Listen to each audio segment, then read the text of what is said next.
Got a really easy question for you, Jarrod Kimber. Who's the best spinner of all time? Shane Warne. Who's the second best spinner of all time? Murali. Yes or no, Bumble? Any complaints with those answers there? No. No? No. I think most people would probably be in agreement that they're the top two, right? Obviously, I get emotional about things like this because I'm friendly with a pair of them. Yeah.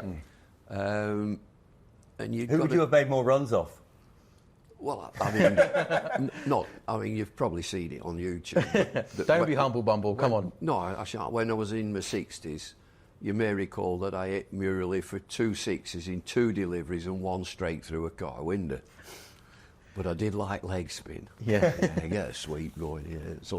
So basically, he scored runs off both of them, wouldn't you, really? Yeah, well, let's quote. He averaged 50 off one, 70 off the other. Yeah, there we go. Strike rate in the 70s, 80s. Let's quote Ian both, and when the spinners come on, it's like winning the lottery. They are just step and fetch it. Yeah. It's the other geezers that whiz it round here. Yeah. I'm not so sure about that. But with Murali having 800 wickets, Shane Warne 708 Test wickets, I think most people would say 1 and 2 in terms of best spinners. So my question then is... Also, having spent so much time with Shane Warne, he said if I'd have had a decent wicket keeper, I'd have got 1,000 wickets. He was robbed of 300 wickets, then, was he? So we have Murali 800 Test wickets, Shane Warne 708 Test wickets. I think 99% of people would go, they're the 2 best spinners we've seen in Test cricket. So then, Jarrod, who is the 3rd best spinner in the history of Test cricket? Did John Norman write that question, or is that from you? Why do you like the question? We could go really nerdy here, me and Bumble, and destroy it. So Tiger Bill O'Reilly averaged, I don't know what, 21 or 22, took 200 wickets before and after World War II, and no one ever dominated him. He was a leg spinner, wasn't he? Really fast leg spinner. He was absolutely brilliant. You probably got an even nerdier one than that. Well, Sydney Barnes... Is Sydney Barnes a spinner or a quick bowler? He's sort of in between on uncovered pitches. And what year was he? 1920s? But even earlier, wasn't he? Earlier. So we'll forget Big Sid. He's got a bowling average of 6. Big Sid, we're not bothering with Big Sid. Bowler? He basically bowled like Mustafizur Rahman from Bangladesh. He basically bowled fast spin. Yeah, fast spin. Derek Underwood, who was 297 wickets for England as an unorthodox left-arm quick spinner. As an absolute artist, Pakistan's Abdul Qadir was a beautiful bowler, all rhythm, all rhythmical action. And he was bowling when wrist spin was pretty much dead. Yeah. Everyone said it was disappearing. Even India weren't playing regular wrist spinners at that stage in the 60s and 70s and 80s, that sort of period that was dying out. So Abdul Qadir was really important. I think Anil Kumble has to be on any list because he takes, 600? 619, yeah. Was it 619? Yes. I think he would be on any short list of great spinners. As great as I think Anil Kumble was, I think Ashwin is a better bowler. Ooh, no, not for me. Not for you? No, Anil Kumble, quick, tall. He must have been about 6'5", 6'6". Long arms, didn't he? And big levers and taking it into the right-hander mainly at pace. So he wasn't a bowler that you'd think that batters can get down the pitch because he's got a loop on it. No, he didn't have a loop, which is coming so high. He's driving it into the pitch. He's probably one of the first modern spinners who was really quick. So, after him, you obviously have Afridi comes on straight after then, and then you have Syed Ajmal, now you have Rashid Khan, you have a lot of quick spinners.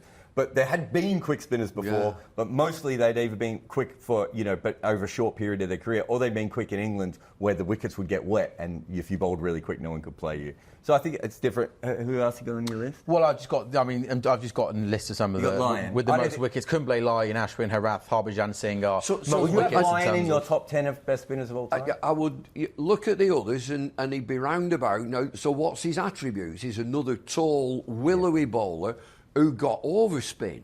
He didn't side spin it, he got it overspin, so he got the ball to bounce, Nathan Lyon. And longevity, he's had a great career.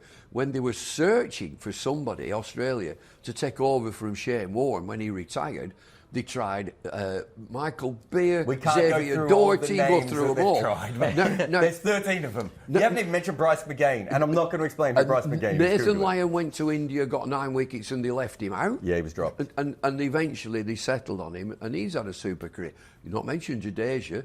He's an absolute handful, Jadeja, for India. Regana Herath? Herath, little tubby chap, lovely, rhythm. Working a bank. Nothing wrong with being chubby, is there? So nothing wrong with that. Bisham Bedi, we could go on and on and on. So it was lovely, Bish, and you hit him for 6 and he'd clap you. That's nice. I like that. Who do you think is the third best then? The third best. I'm not going into the old timers because I didn't see them. Yeah. But I thought Kadir was beautiful. You really got him that high? I've got him so high. So you've got him ahead of Anil Kumble? I have, yeah. Aesthetically, just a mystery of leg spin, googlies, top spinners, the lot. Yeah, the stats wouldn't say so.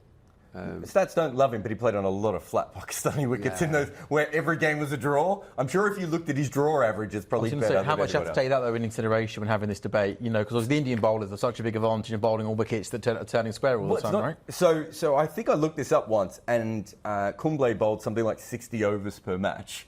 Right, on some of the flattest wickets of all time. If you got to the 4th innings and you're an Indian spinner, you cashed in Kumble's time. But you didn't cash in at any stage before that. So it was very different when he bowled.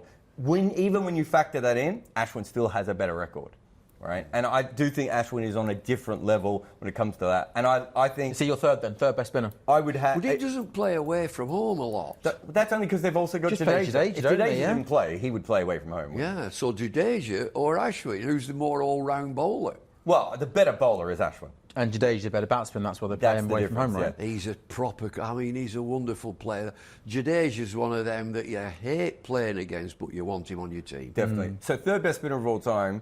It would take me years to work this out, but it would be for me between Ashwin, Kumble, and Harath. Maybe that's your next book. Done the best batsman. Who is the third best spinner of all time? You can now. That's the next book, Bumble, isn't it? The story. The story of the third best spinner. Do you still think, guys, that now in 2024, young kids coming through, there's still that want to grow up and be a leg spinner? No one ever wanted to be a leg spinner. Shane Warne tried to be a quick bowler. Right. I don't think anyone... or a spinner in general. Ashley Giles and Michael Beard, all these guys tried to be quick bowlers, right? And they bowl really slow, and so they do something else. Look, I think there are certain people... I'm working with my son's under-11s teams, and there's some kids that just like the idea of spin and everything else. But I became a leg spinner because my dad pulled me over to the side and he said, "Look, Jarrod, you're really slow. This isn't going to work out for you. If you're going to do anything, try spin." And I got good at that, and I still think that's the case. But that doesn't mean that there won't be really interesting bowlers that come out of it because of that. I think that the Asian community will produce spin bowlers. The Asian community in the UK will produce spin bowlers. The lad who England have played from time to time, I think he's a lovely little bowler, Rian Ahmed. Yeah. And he's got time on his side. He's just a precocious kid who bats and bowls and just lives for cricket. And there's no doubt there's more respect for spin in Asia than anywhere else. And part of that is because it works more there, right? And again, but they really respect the art in a way that a lot of... he just called all spinners step and fetch it. No, Ian Bolton. I was quoting Ian Bolton. You said it with glee, though. Yeah, I agreed with it. But we in the UK are quite suspicious of leg spin. We don't really know how to handle it. Matt Parkinson. Yeah. He's only a young kid. You don't learn about wrist spin until you're into about 30. Know the nuances and how to spin it hard, how to spin it soft. So Matt Parkinson moves from Lancashire to Kent as a young kid. So they play yesterday at Blackpool in a 50-over game. 9 overs, 4 for 30, and wins the game, Matt Parkinson. There's something romantic about leg spin which we've not really got. We haven't really grasped it in the UK. We're a bit suspicious of it, and we dismiss it. It's difficult.